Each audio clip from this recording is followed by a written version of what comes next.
There's an old saying that might come from Aesop's fables. Better late than never. Such is the case today. I actually slept in a little late, so your assignment's been late to be posted, but here I am right now. Now I'm going to give you some good news.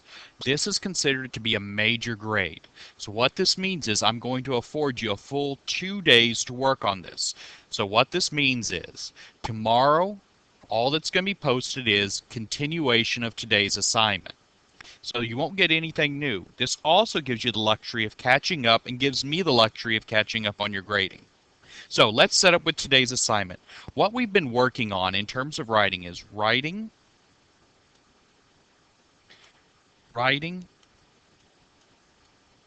an engaging story. Most of our writing has been working that way. Even our literature, from The Pardoner's Tale, from Aesop's Fables, is guiding us towards completing this particular assignment. So, today what you're working on, tomorrow what you're working on is what's called the rough draft. Our rough draft will not be graded on content. What I mean by that is, this is a draft that I want to read to establish whether or not you can follow what we've set forth with the assignment. We'll come back later and do 2 more things to this rough draft. Later on, what we're going to do is we're going to edit the rough draft. You've already dealt with my editing in your previous ones. I go through, I work with it. If you need help with understanding what to edit, I will help you with that. The second thing we will work on is revise. We will revise your story, and eventually what gets turned in is the final copy.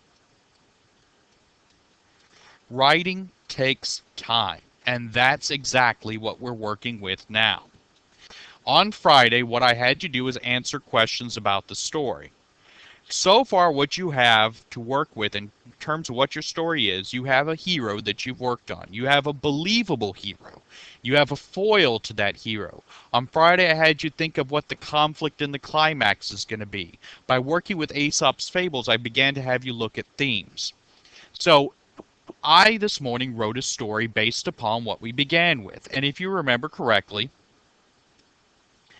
we began with right here, my little crayon.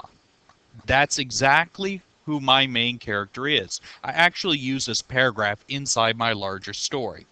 So what I'm going to do is I'm going to take you through the checklist rubric. And with the checklist rubric, if you have done all these things, what this means is you will in fact get a grade for this. So let's work our way through. Your rough draft, in order for it to be accepted, it must be double spaced. Let me flip to the sample. This is the sample that we have. Notice that there's an extra space between each of the lines. This is a double-spaced paper. That means it does count. How do you do double space? If you highlight your work, if you then right-click, if you go to paragraph, and you see where it says line spacing, you set that to double. That is how you double space on Microsoft Word. So again, highlight the paper, right-click, paragraph, double space. So I would get the check for that. I do, in fact, have a double-spaced paper. Our next one, it uses 12-point Times New Roman font. Let me check it. If you look here at Home, Times New Roman 12. The default font for Microsoft Word is Calibri 11, so make sure you switch it to Times New Roman 12. So I get that as well. Follows the correct heading format. This is the correct heading format. You put your name. You put English for Summer School. You put the date like this. Day, month, year. No comma. Then you put your teacher's name. That's what I need for your heading. Every one of you must follow this heading format. Use a universal truth from Aesop's Fables as a title. So I looked through Aesop's Fables, and I found myself a title. From The Crow and the Pitcher, the title from mine will be Little by Little Does the Trick. Now let me go ahead and change something real quick. I left that in just so you would know. That is my title. And I also have another small error here. For a title, I forgot to capitalize correctly. Let me fix quick. Okay, there's my title. The title of my story is Little by Little Does the Trick. That is from The Crow and the Pitcher from Aesop's Fables.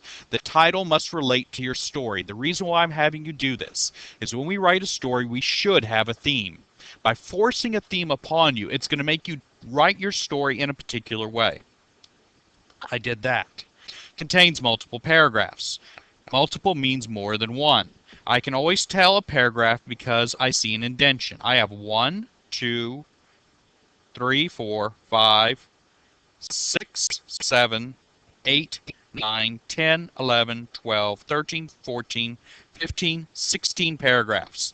That is more than one paragraph. You don't have to have 16 paragraphs. That's how many I happen to use.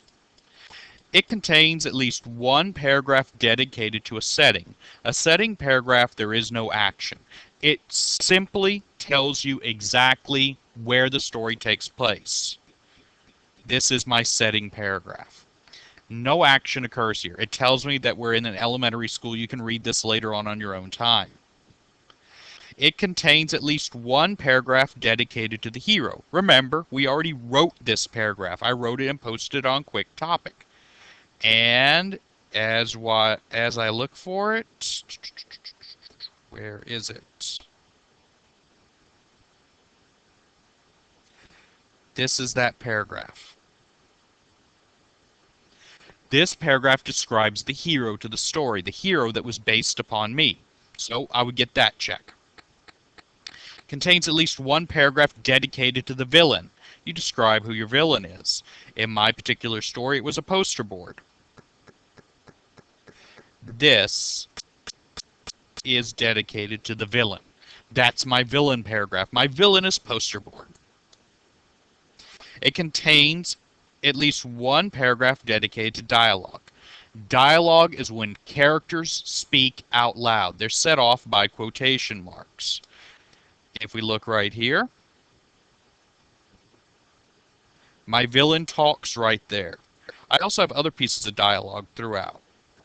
I believe I have a piece of dialogue right here. And I also have a piece of dialogue right there. So, dialogue, when characters speak out loud. One of the dangers in writing a story this short is people overuse the dialogue. You need some, but you don't want to have too much. I wouldn't say more than 3 or 4 pieces of dialogue. You contain at least one other literary device. Dialogue was one literary device. Here they are: foreshadowing, simile, metaphor, personification, or flashback. That is noted in boldface after the sentence where the device is used. Otherwise, I have to sit there looking for it. So let me find my device. Like a spoiled child who got his way, the poster board gleefully sat. Notice I put the word simile in boldface afterwards. Do that for me. If you use a flashback, if you use simile, you use metaphor, it doesn't matter. Make sure you point out exactly where it is. I would have gotten that check mark. Have the word conflict in all caps and bold-faced after the sentence that introduces the conflict. The conflict is the problem. It what drives the story. Last Friday, I had you point out what the conflict to your story is. It's the problem that has to be solved. So, in my particular case, climax, simile, conflict. Here is the conflict. Jealous of the attention that this little crayon received, the poster board screamed out for attention. It would become a poster. It would destroy the little crayon. My conflict is my poster board is out to destroy the little crayon. That's the problem. My hero has to figure out some way not to get destroyed by this poster board. So, I put the word conflict there. I get that check mark. Have the word climax in all caps and boldface after the sentence that is the climax of the story. My conflict was, it would destroy the little crayon. I have to figure out a way that it gets saved. The box tipped over and fell upon the computer's keyboard. Now you say, well, how is that the climax? Well, when you read after that, My little crayon had to overcome this problem. It was trying to do something for many paragraphs. Once it tips over and it falls on the keyboard, something happens, and this thing that happens solves the problem. That's why it becomes the climax. When you read the story, you'll see why. Contains at least 3 complete paragraphs between conflict and climax. You have to use what's called suspense in this story. And the way you build up suspense is you put a distance between the conflict and the climax.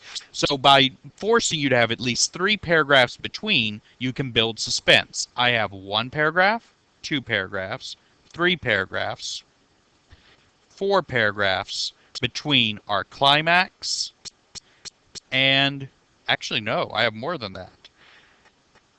6, 7, I have 8 paragraphs between my conflict and my climax. We want there to be that space, and you want to build towards it. That's how you build suspense. You have at least 1 complete paragraph after the climax in my story. There's my climax. There's 1 paragraph, 2 paragraphs, 3 paragraphs. Now, you don't want too many paragraphs after the climax, because then the story just drags on. But in my particular case, 3 paragraphs was just about the right amount. And finally, 500 words in length. This is how you do a word count in Microsoft Word. You highlight. And after you highlight, you go up to Review, and you go to Word Count. Mine was 936 words. More than 500 words. Now, my story might be terrible. I'm not saying it's the best story ever, but it met the needs of my rough draft. Once this gets turned in and you meet my check marks, we then work on editing and revising to finish up our final story. So, to summarize what we're talking about, what you need to do, download my story and my rubric. Then you write your story. Send story by email to jhill@kingsvilleisd.com. All right. By the way, let me show you where this is at. Go to